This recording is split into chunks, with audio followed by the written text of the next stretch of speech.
अगर आप भी लेना चाहते हैं देश दुनिया की तमाम जानकारी तो आज ही सब्सक्राइब करें हमारे चैनल को।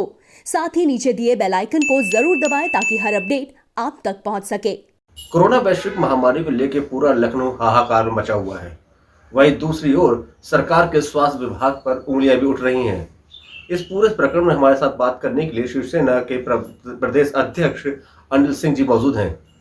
अनिल सिंह, प्रभात साक्षी में आपका स्वागत है। और पहली बात यह है कि अभी हाल ही में आपने एक लेटर जारी किया था अपने कार्यालय से कि लखनऊ सीएमओ को तत्काल हटाने की मांग कर रहे थे, क्यों? देखिए, लखनऊ में स्वास्थ्य सेवाएं पटरी से उतर गई है। 40 लाख आबादी वाला लखनऊ, जिस प्रकार स्वास्थ्य सेवाएं होनी चाहिए थी, जब जिले का डीएम कह रहा हो कि सड़कों पर लाशें गिर रही हैं, तो मुझको लगता है स्वास्थ्य सेवाओं का क्या हाल होगा। हमारे प्रदेश का कैबिनेट मंत्री स्वास्थ्य सेवाओं पे प्रश्न चिन्ह लगा रहा है, तो आप ये स्थिति समझिए कितनी भयावह है। अभी 2 दिन पहले जब मैं बलरामपुर अस्पताल में किसी को एडमिट कराने गया, 1 दर्जन लाशें हमने 5 घंटे में देखी। बहुत ही बुरी भयावह स्थिति है। लखनऊ के जिलाधिकारी को और सीएमओ को तत्काल पद से हटाना चाहिए, इनके ऊपर मुकदमा लिखाना चाहिए।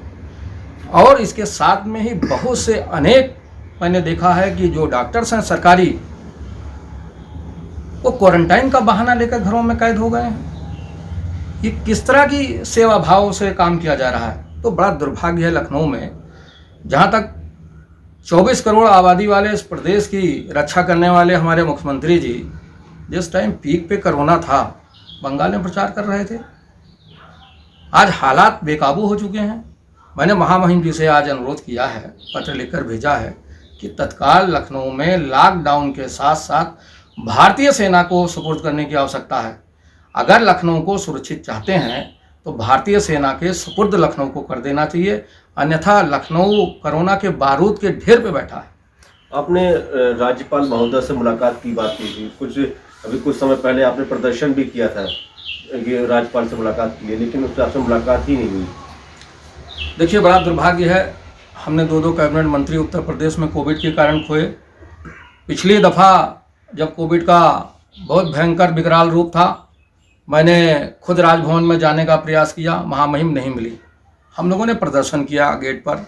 उसके बाद 1 वर्ष बीत गया है, न जाने कितने पत्र, न जाने कितने बार उनसे अनुरोध किया, लेकिन किसी विषय पे वो मिलना नहीं चाहती हैं। दरअसल राजभवन भारतीय जनता पार्टी के चुंगल में फंस गया है। राजभवन नहीं है, भारतीय जनता पार्टी का कार्यालय है। राजभवन में IAS PCS बुलाए जाते हैं, प्रशासनिक अधिकारी को महामहिम तलब करती हैं। ये क्या तमाशा है? राजभवन की कोई गरिमा बची है? जिस तरह पूर्व राज्यपाल राम नाईक जी जिस तरह सौहार्द से लोगों को बात करते थे, पत्रों का आदान प्रदान होता था, लोगों को सुनते थे, महामहिम जी को क्या घमंड है? और कौन सी परिपाटी ये डाल दिया है इन्होंने कि भारतीय जनता पार्टी के लोगों के अलावा किसी से नहीं मिलेंगी।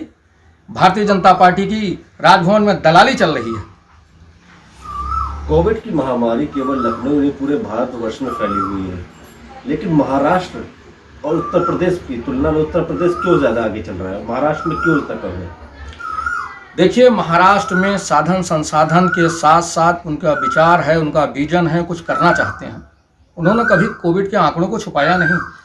भारतीय जनता पार्टी की सरकार जहां जहां कोविडों की ये जितने भी आंकड़े हैं कोविड के, उनको छुपाने का काम कर रही है। उत्तर प्रदेश में जिस तरह आपने देखा, कल राजधानी में पूरे उत्तर प्रदेश में इन्होंने कहा कि 68 मौतें हुई, जबकि सिर्फ राजधानी में 98 के आसपास मौतें हुई हैं। मुझको लगता है भारतीय जनता पार्टी लोगों के जीवन के साथ खिलवाड़ कर रही है। साधन संसाधन पर्याप्त रूप से हैं, लेकिन वो करना नहीं चाहते। उनकी कोई योजना नहीं है, उनके कोई विचार नहीं है। तो मुझको लगता है ये दुर्व्यवस्था और इन सब कारणों से मुख्यमंत्री जी भी आइसोलेट हो गए हैं और उनसे संभाले नहीं संभाल रहा है। इस पूरी महामारी में 2 चीज़ बहुत इंपॉर्टेंट आ रही हैं, एक तो ऑक्सीजन और दूसरा बेड, और तीसरे नंबर पे आपके आ रही हैं एम्बुलेंस।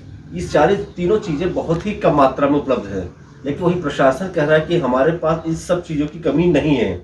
लेकिन लोग लाखों की संख्या में पर डे देखा जाता है लखनऊ में 100+ लोग मर रहे हैं। जब संसाधन पूरे नहीं हो पा रहे हैं तो सरकार क्यों गलत आंकड़े बता रही है? देखिए, सरकार शुरू से ही कोविड पे आंकड़े गलत छुपा रही है।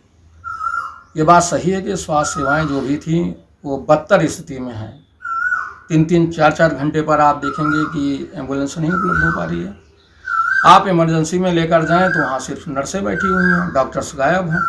एक एक आदमी को 24-24 घंटे के बाद में ऑक्सीजन और एक ठो इंजेक्शन दिया जा रहा है।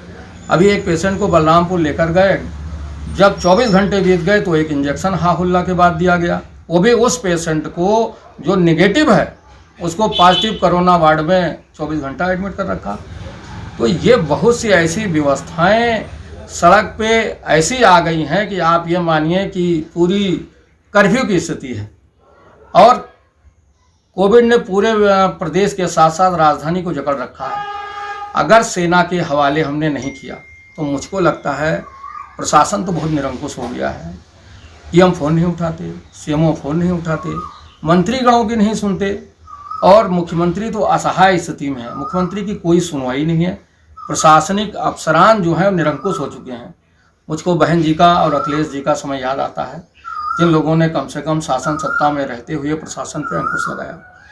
इनकी सरकार में एक भी अधिकारी बेलगाम हो चुका है, कोई बात मुख्यमंत्री की सुनता नहीं है और दो सत्ता के केंद्र हैं। एक आप देखोगे राजभवन और दूसरा आप देखोगे मुख्यमंत्री आवास। दो सत्ता के केंद्र जहां होंगे वहां ऐसे ही होगा। इस पर शिवसेना अपना क्या किस तरह का एक्शन लेगी? देखिए, राजभवन से हमने अनुरोध किया है कि वो तत्काल सेना के हवाले राजधानी को सुपुर्द कर दें। जब सेना आएगी तो स्वास्थ्य सेवाएं बहाल होगी और हमारे शिव सैनिक भी सड़क पे उतरकर समाज सेवा में और उसमें लगेंगे। बाला साहब का कहना है कि 80% समाज सेवा और 20% राजनीति।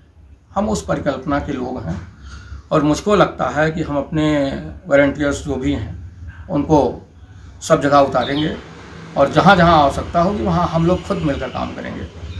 कोरोना का पहला स्टेज था, उसमें तो उस वक्त लॉकडाउन भी पूरे प्रदेश में लगाया गया था। कोरोना के दूसरा स्टेज पहले से भी कई गुना ज़्यादा भयानक है। सरकार लॉकडाउन लगाने में क्यों इतना देरी कर रही है?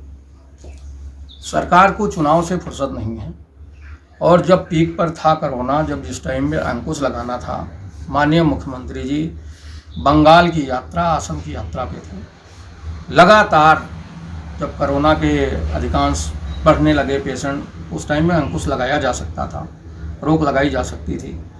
लेकिन यही लोग महाराष्ट्र में प्रश्न उठाते थे कि 50,000 25,000 वहाँ हो गए हैं पेशेंट। अरे भाई, वहाँ कोविड के टेस्टेड हो रहे थे, जब टेस्ट होंगे तभी निकलेंगे। आप यहाँ टेस्ट नहीं होते हैं। आप यहाँ घरों में 10-10 आदमी पॉजिटिव है लेकिन आप यहाँ टेस्टिंग नहीं है।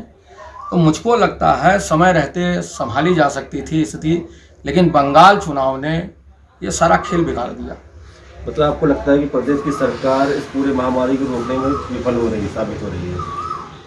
उत्तर प्रदेश सरकार पहले कानून व्यवस्था पे भी विफल थी और अब स्वास्थ्य सेवाओं पर भी विफल हो चुकी है। मुख्यमंत्री को नैतिकता के आधार पर इस्तीफा देना चाहिए, गवर्नर रूल आना चाहिए और मुझको लगता है मुख्यमंत्री को पूरा सह राज्यपाल का है। राज्यपाल भवन, राजभवन और मुख्यमंत्री आवास सत्ता के 2 केंद्र बन गए हैं और जब सत्ता के 2 केंद्र होते हैं तो खींचतान भी होती है। तो मुझको लगता है कि बहुत विचित्र स्थिति में राजधानी है और राजधानी भयंकर कोरोना के बारूद पर बैठा है। अगर हमने भारतीय सेना को राजधानी में नहीं बुलाया तो मुझको लगता है लाखों में मौतें हो सकती हैं। अभी वक्त है, प्रशासन जाग जाए, मुख्यमंत्री जाग जाए, राजभवन जाग जाए और सेना के सुपुर्द दे दे। हमारी उनसे यही इल्तिजा है। कई लोग हैं जो अभी प्रधानी चुनाव को लेकर रद्द करने की बात कर रहे हैं, तो क्या लगता है आपको इसे रद्द होना चाहिए या नहीं? जब जान बचाने की स्थिति हो वहाँ पे चुनाव क्या माने रखता है? तो सरकार उसको रद्द नहीं कर रही है, फिर भी उसको आगे कंटिन्यू बढ़ा रही है कि कई लोग की डिमांड की नहीं कि करना चाहिए रद्द, क्योंकि इसमें शिक्षक है जिनकी ड्यूटी लग रही है, कई पुलिस है जिनकी ड्यूटी लग रही है, इनके भी जान के खतरे बनते हैं। लेकिन सरकार अपना चुनाव लगाने में लगी है, तो क्यों सरकार इतना खतरा मोड़ दे रही है? सरकार की हठधर्मिता है। किस प्रकार बंगाल में चुनाव हो रहा है, प्रधानमंत्री और गृह मंत्री को कोरोना नहीं हुआ जबकि सबको कोरोना हो गया है। तो क्या हम इंतज़ार कर रहे हैं कि प्रधानमंत्री और गृह मंत्री को कोरोना हो? और घूम घूम के देश के प्रधानमंत्री और गृह मंत्री जिस तरह देशाटन कर रहे हैं और बंगाल से मुख्यमंत्री कोरोना लेकर उत्तर प्रदेश में आ गए हैं, तो हम क्या इंतज़ार कर रहे हैं कि पूरे देश में और विश्व में वो फैलाएंगे? हमको तुरंत सारे चुनाव रद्द करने की आवश्यकता थी।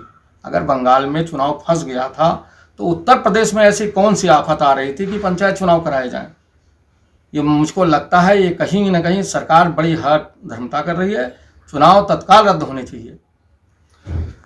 तो ये थे हमारे साथ बात करने के लिए अनिल जी, और अनिल जी ने जो राज्यपाल महोदय से मिलने की मुलाकात की, अब देखिए मुलाकात होती है या नहीं। और दूसरा इनका सबसे जो जवाब था कि जल्दी से सेना को प्रदेश को सौंप दिया जाए।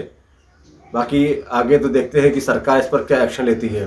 वीडियो जर्नलिस्ट अविनाश के साथ देवेंद्र प्रताप सिंह, प्रवास साक्षी, लखनऊ।